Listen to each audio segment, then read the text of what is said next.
Hello. Hi. Thank you for joining us today. For this event, I'm going to make a very quick presentation to introduce mostly the guests. But first, we wanted just to say what came up with these propositions that we're calling for a pedagogy of environmental practice. This is thought as a platform to discuss the ways environmental knowledge is and could be unfolded and taught at the AA as part of its ethos of integrative design and radical practice. And we thought that it would be interesting as well to speculate on how the building industry could benefit from entering in dialogue with a pedagogic context regarding the meaning that these emerging applications that we're seeing these days, the laws, the criteria that are unfolding in real time are taking shape before they become crystallized. So the idea is that in this environment, we can actually discuss this double vector from the pedagogy at the school towards the building industry. So for us, the event is an opportunity to rebuild these propositions that are currently underway at the school from students and tutors, and I'll go through the names now, but also from people that are practicing both in architecture and environmental design and engineering firms. And one of the aims of this round, we'll do this round here in the lecture hall, but then we'll move to the next room for a sort of working group discussion, because we really hope that we can tackle some of the lacks and gaps that maybe can fit back into the curriculum of the environmental design area of the school. So to do this, we have gathered what you see here, like an amazing lineup of guests who are currently trying to expand the field of environmental practice with critical knowledge and their own projects. And we have asked them to put forward one idea, so it will be very quick. They will each have 3 to 4 minutes to present this idea with one or a couple of images. So before we start, I'm going to make a very quick introduction. We have Sal Wilson. You can say, because we're not in order. Sal is an architect teaching at the Environmental and Technical Studies at the AA, as well as at the Bartlett, with a focus on environmental design. And she's also founding director at the Hackney-based Retrofit Community Action Group. Thomas Bryans is an architect, graduated from the GSD. He's founding director of IFDO, alongside Al Scott and Sarah Castle. And he's particularly interested in the creation of healthy environments and has led many projects down that road. Raluca Chosan is an architect, to be an architect, student at the AA in 5th year, at Diploma 6 currently. She has been exploring environmentally driven agendas across unit and technical studies work in the last years, and she will show some of that. Then we have Klaus Bode, who's founding director at Urban System Design. His work focuses on environmental design strategies and low energy engineering solutions at both building and urban scales. He has collaborated in the design of a wide range of internationally acclaimed projects across continents, and she will be speaking about those collaborations. Julia Isler recently graduated from the AA last year. She developed one of the most interesting projects in the diploma school last year, and she will share that with us. Octave Perrault is an architect and recently founded Zero Systems, which is a new startup developing advanced climate control systems for buildings. And he was also a student here at the AA, so welcome back home. And then we have Ayushi Gupta, who's an architect trained at the Sustainable Environmental Design graduate program here at the AA, also recently graduated with distinction last year, and we'll see that work. And last, but of course not least, Joanna Gonçalves is an architect, PhD by the FAUSP in Sao Paulo. She has taught in a wide range of schools, but she's now mostly cited here at the AA, teaching at the technical studies across intermediate and diploma school, as well as at the SED graduate program.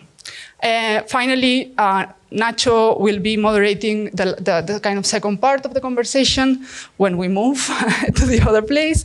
But yeah, first of all, welcome all. Thank you for being here, for accepting to do this quick round. And yeah, Sal, the floor is yours. You are the first. I will be keeping time a little bit like here, so let's try to make it work. Okay. So apologies for reading, but it's the only way I can get through this in 4 minutes. So first of all, I want to say I believe this is an exciting time to be in architecture school. Change is slow to move in the built environment, but momentum is gaining, and we're at a time of wide-scale upskilling and retraining across the board. Today's students can lead the vanguard in this. We as architects have to stop trying to make a business as usual model a bit less bad and instead rethink entirely every single assumption that remains ingrained in architectural practice and pedagogy.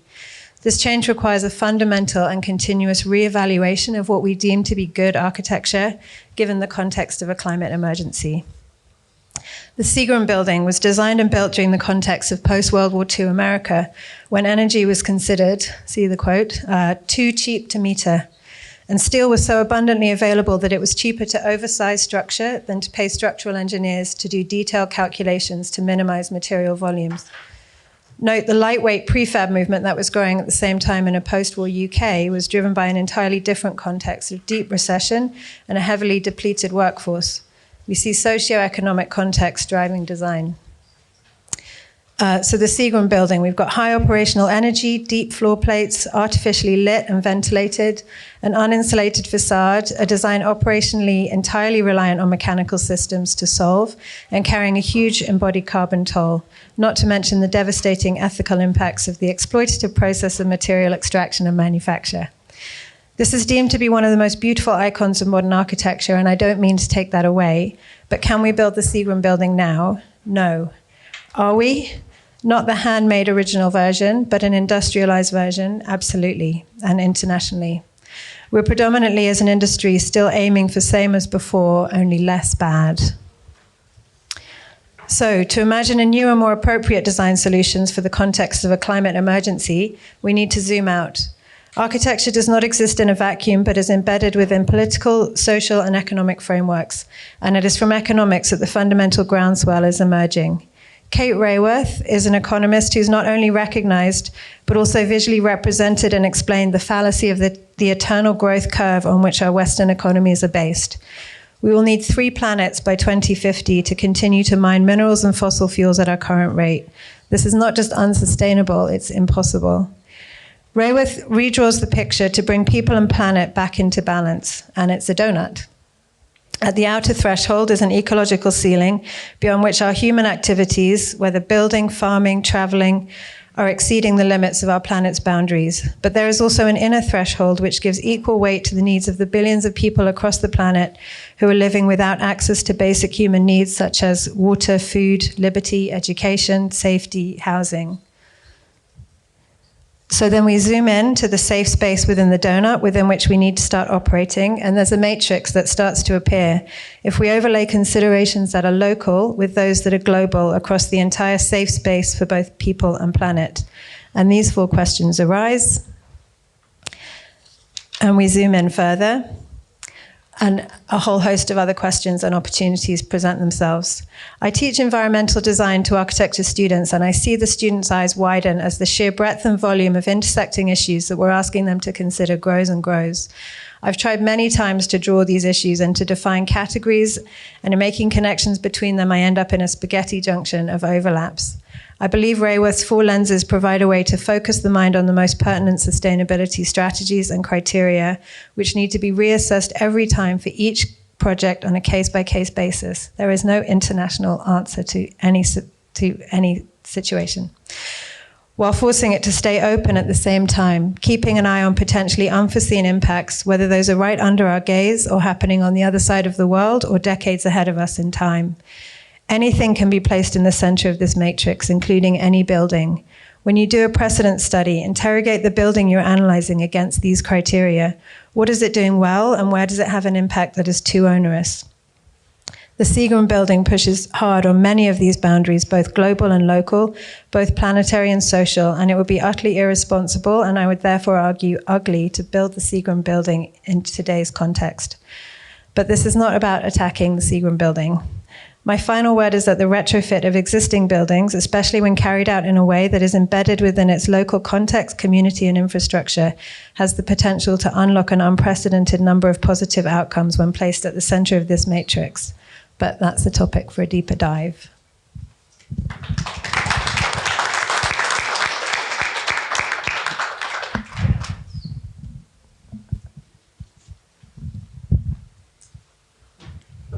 Right, hi everyone. My name's Thomas, I'm one of the co-founders of IFDU. I am very much a practitioner, so I'm going to talk through that lens really. And I want to talk about circularity. Circularity for us exists very much on a spectrum, from reuse of materials to regenerative design. But the practical implementation of it is chaotic. So I've got a series of images here that really are a provocation more than anything else. So this first one is a project that we recently finished for Related Argent, the wrap for a primary substation at up in northwest London. And the entire primary structure of this is of reused oil pipes. It was one of the first projects to do that, and it required rethinking and really working very closely with the supply chains in order to do that. On a very different scale, this is a project that we finished in Rotherhithe for Southwark Council that has been designed to be disassembled and reassembled on multiple sites. So it will be on this site for about 10 years, and then it will move, and it will move again. There are some very complex carbon and financial considerations behind this, which I might go into later. But for us, this question of circularity is not one simply of materials, it's also of people. And so this is an image that we often come back to, and this is about community barn raisings, often something that was done a lot around North America, but it was really a means of building these big buildings collectively. And it was really a social activity, it was a social undertaking. And so for us, this is the process of architecture. Architecture is a verb, and architecture in community that really matters. And then this is from India. This is the Kumbh Mela, which is a festival that takes place, I think, every 10 or 12 years or so. And this is looking at a structure of organic materials, small, simple elements that can scale from a single tent to a very large structure, such as this one. And that scaling of materials and that reuse of materials in different ways is very important for us. And that precedent fed into this competition entry that we sadly didn't win, that was designed recently for Bradford. And this was about taking simple material components. In this instance, it was standardized roof trusses, and reconsidering it in a different way. So this again was designed to be disassembled, reassembled multiple times, and ultimately to become a material bank that could be used for the community in different projects. And then the final one I want to end with is this, and this isn't actually by us, but it's part of a project that we have been master planning for the past 10 years or so. And this is on the site of a furniture designer and maker called Joseph Walsh in Ireland. And this is a pavilion by O'Donnell and Toomey. And this is the first of 3 pavilions that they're doing entirely with materials from the ground on the site. So this is thatch, wood and stone. And the second pavilion is being built entirely in stone, and the stone is coming from about 100 meters away. It's being quarried on the old farm, on the farm itself, as with the materials here. So again, this is to show from that first project, which is about steel pipeline reuse, through to this one, starting to think about what circularity means in practice.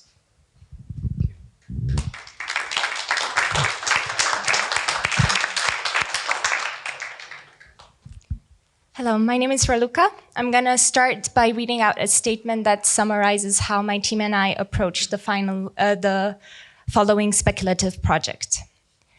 What happens when environmental design is in and of itself an autonomous design agenda?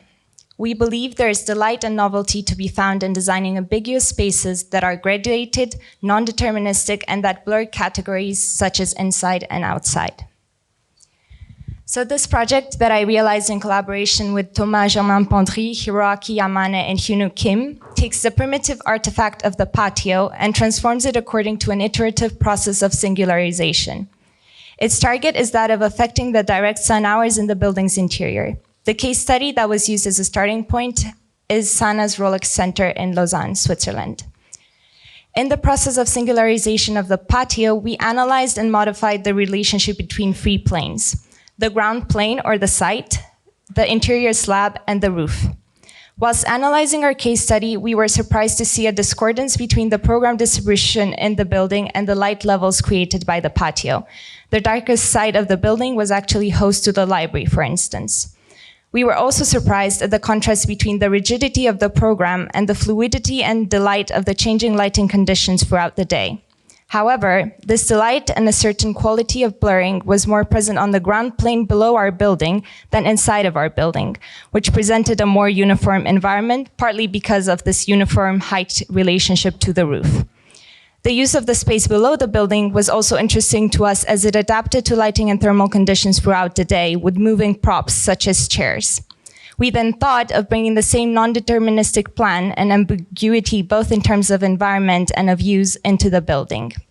We ran tests such as changing the height relationship between the free planes, ground, interior, and roof, and changing the tilt of the patio. But I think our most successful series of experiments was possibly also the simplest one, and it's the one described in the diagram to the left-hand side of the screen, where we were looking at the relationship between the area size of the different patios and within the network of patios.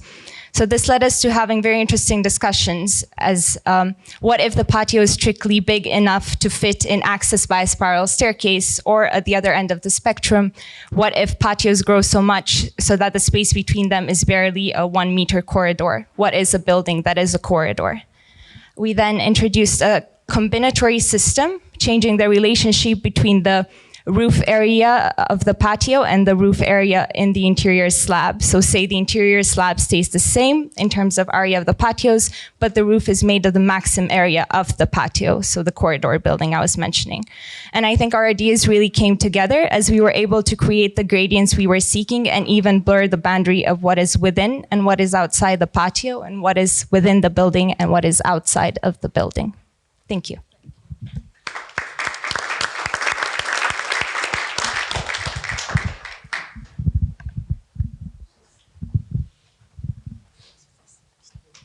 That one here? Yeah. Okay, good afternoon. So I might be the only non-architect on this panel, but I'm a bit obsessed with architecture. So I'm going to be talking to you a little bit about collaboration, and I probably am also the grandfather, the oldest person here on the panel. Maybe not? No? So I've got over 30 years behind me, and I'm seeing a worrying trend in how we are collaborating today to compare how we used to collaborate in the past. And I'll be talking about just one project up there, but these is just a selection of how the same approach generates very different architecture, because it's very contextual. Everything is environmentally driven here, and you can define it in whichever way you would like. But what I want to say to you all is collaborative work is a multi-layered approach. It's not just you as individuals, as architects, achieving that. The second thing is you work in a collaborative environment here at the AA. When you go out in practice, you might not encourage or see this kind of working relationship appearing. I've seen this toning down, and I will explain. And the other thing I'm worried about is all this carbonization. I think we're becoming carbonized, fossilized. That's all we think about. And there's so much more to environmental design than carbon, not least humanization of space.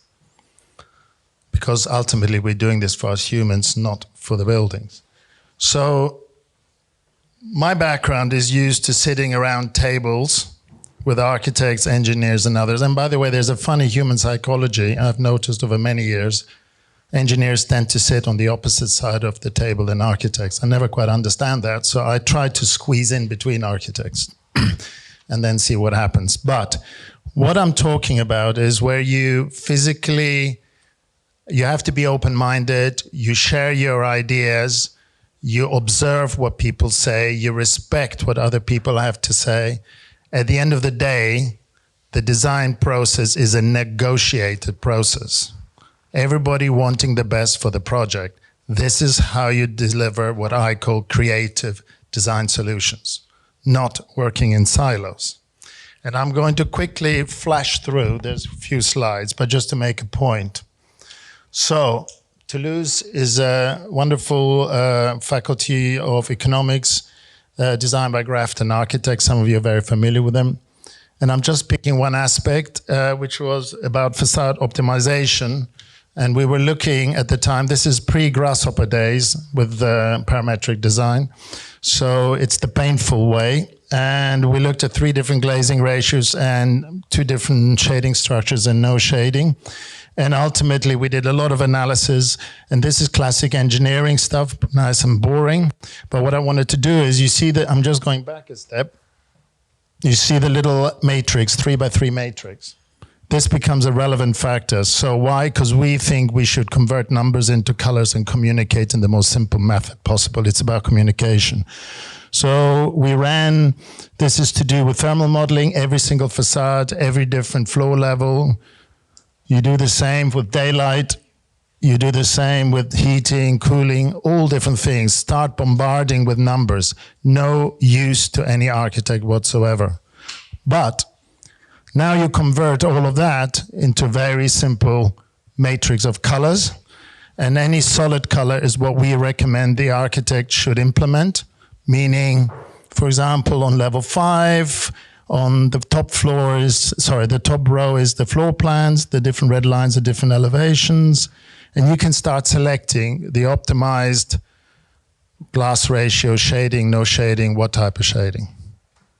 Okay, so the problem with this approach is you get like a patchwork of every possible option.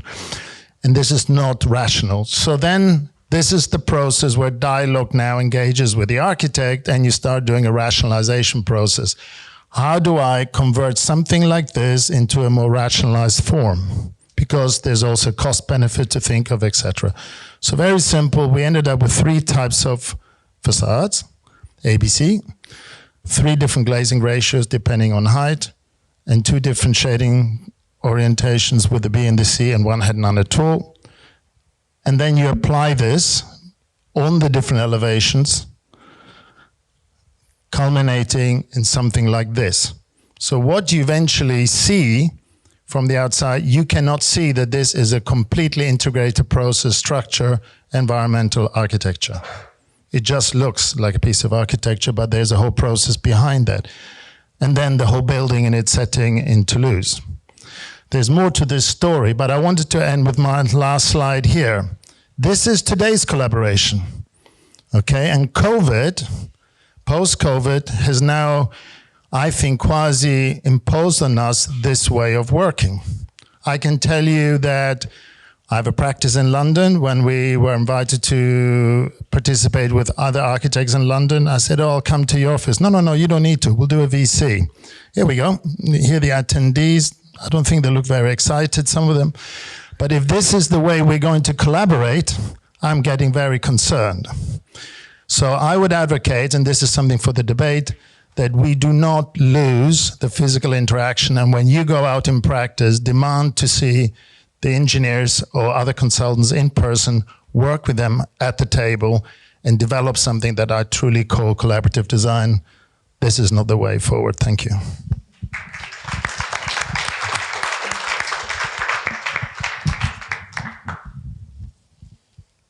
This one, no? Yeah. Hello, everyone. I'm Ayushi Gupta. I was an ex-SED student here.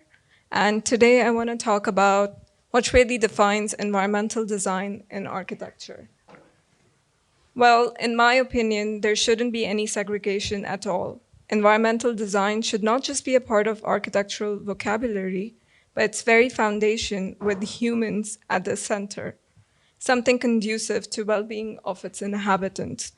Even historically, vernacular architecture was deeply rooted in environment. It was like the starting point. So during my time at the AA, I struggled to find the right balance between environmental design and architecture. My dissertation was largely focused on liminal spaces or transitional spaces in labor camps in Georgia. And I faced a dilemma: should I design the form first or architecture comes first, and then incorporate the environmental design strategies through simulations? Or should I run the simulations on a base model, like a shoebox, and then derive the form from the results? Neither of these approaches seemed suitable.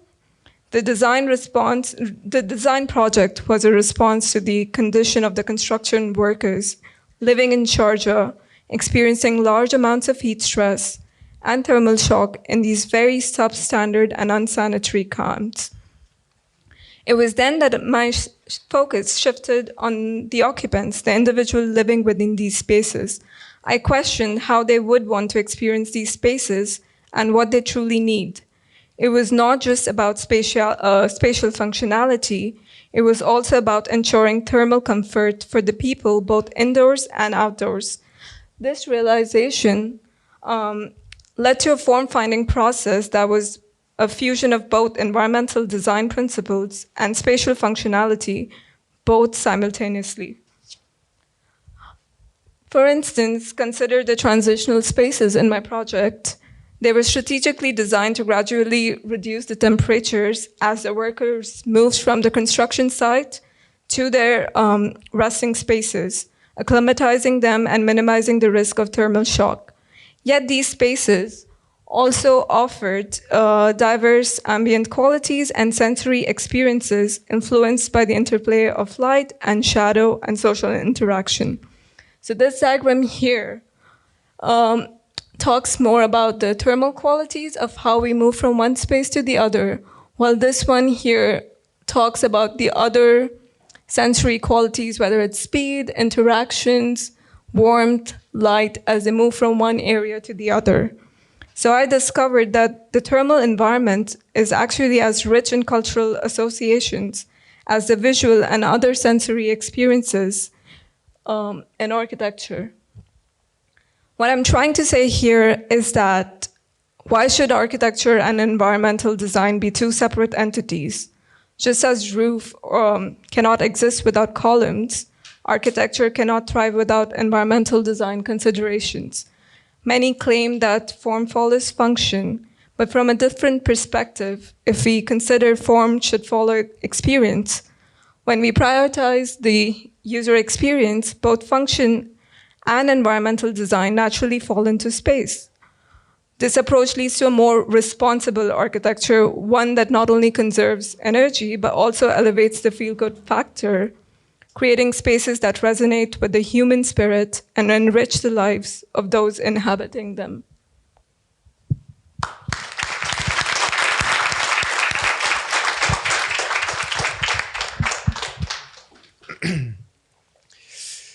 Hi. Oh, yes, please. So my name is Octave Perrault. I graduated here in 2013. And so for a while, I was doing a lot of curation exhibitions on various projects, working with different architecture firms. And I got obsessed with bioclimatic, passive design strategies.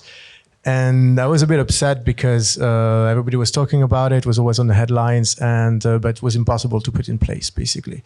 You need very specific projects, very specific clients, engineers. You were not even sure if it was going to work properly at the end. And basically, it was impossible to make it to access. So I set myself this idea, this challenge that it should be made into a product, a building product that could be installed on any building. And basically packaging all the good stuff from bioclimatic design. And so this is the black box. Oops, sorry, I unplugged everything. The black box there we've been developing. And so yeah, and the product is born out of this also provocative design challenge, being like, okay, we have to retrofit existing buildings, built for the fossil age. So let's take the worst one, but the most iconic one. Let's take the glass house and let's make it passive. What would it look like? How could we do it? And so I forgot exactly the order of my presentation, but basically it became a startup. So now I'm the CEO of this company called Zeroth, and we're developing some sort of hybrid HVAC system somewhere between bioclimatic and heat pump. And we have have a prototype in Princeton. We're backed by Silicon Valley and investors, and we are slowly getting towards making our first projects. And that's kind of how it works. There's a lot of water. I'm not going to explain how it works, but we use a lot of thermal mass, and water is in there. And yeah, it's designed in order to scale. I think that's the most important thing. Thank you.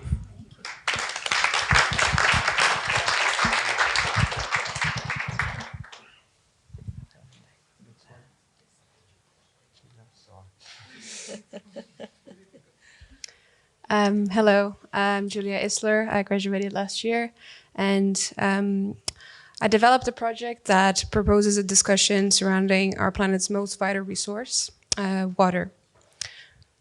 My goal was to imagine and design an alternative scenario for riverine communities in the Amazon basin that currently live in a vulnerable situation all along the Amazonian riverbanks.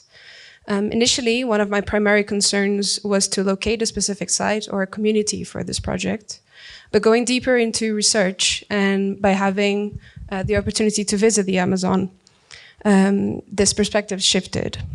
The fact that these communities face overall challenges that put them in a situation between preservation and exploitation, and that they're located in an extreme environmental condition with water levels that can vary as much as 13 meters every 6 months, made me realize that the project could not and it should not be tied to a specific site, but instead to transit within this unique environment that I encounter there.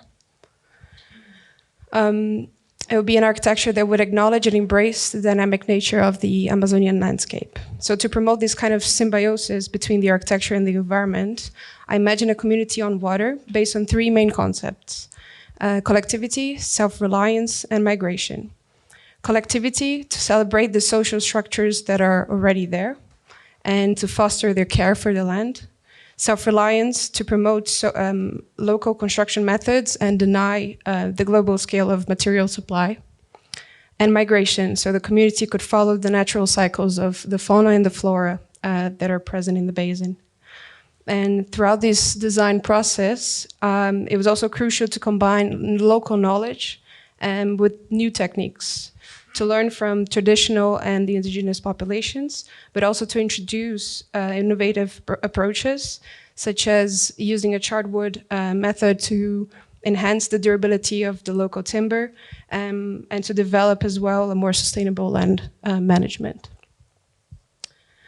And even though my project is entitled Fluid Horizons, I think it's strongly rooted because since its inception, it's designed to be composed by the landscape and made by its people. I think it's important to highlight that these roots are not linked only to their immediate surroundings, but also to the other ecosystems that span across borders and other continents. This project was about giving voice to processes whose impacts are beyond the field of our vision. And to conclude, I think it's clear that the extreme nature of the Amazon contributed to my decision to develop this kind of interplay between the natural and the built environment. But I guess that my hope is to highlight the potential that any architecture has to be truly rooted to their environment. Even when the natural forces are silenced or invisible to our eyes, mostly in the urban context, they're all still very much alive. Thank you.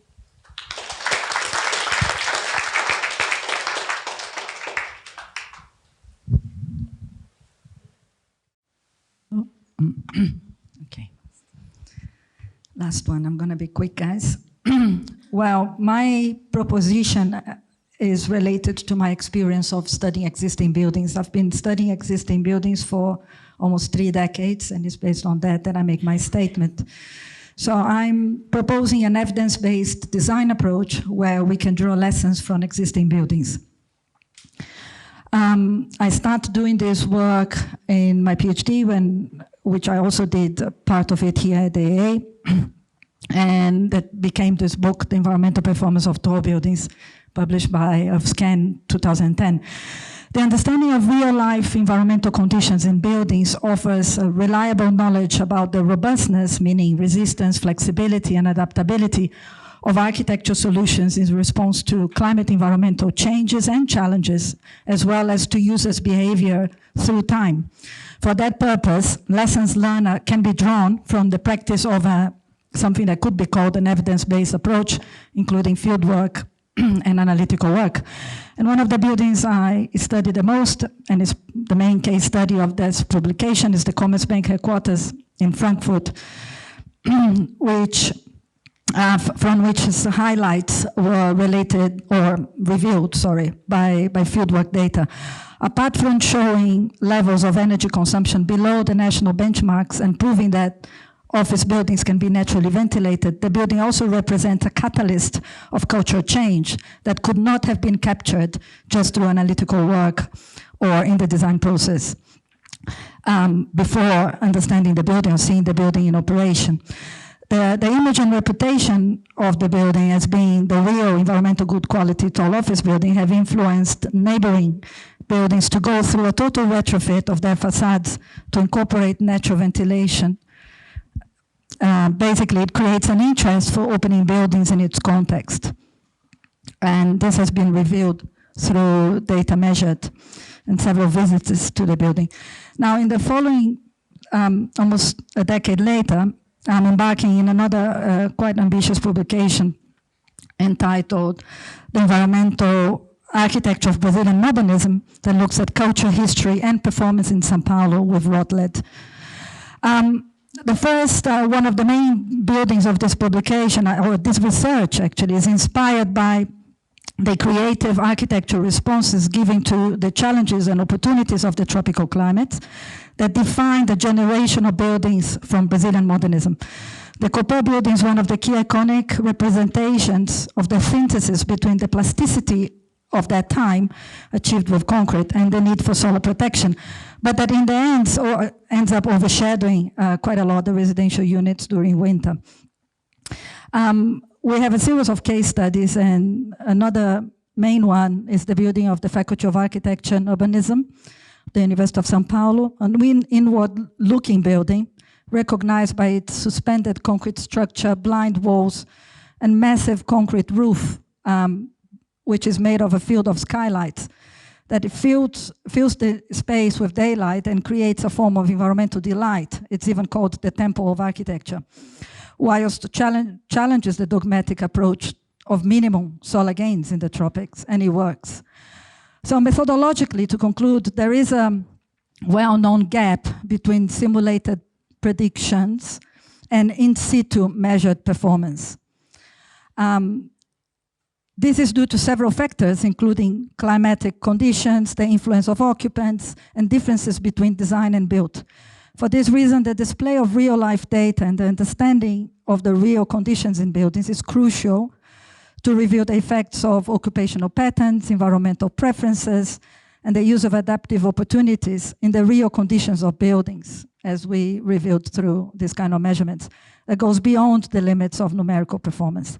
So in essence, the true understanding of existing buildings' carries an environmental potential is holistically captured by bringing together outcomes from fieldwork and the opportunities of exploring multi-scenarios inherent in the analytical procedures.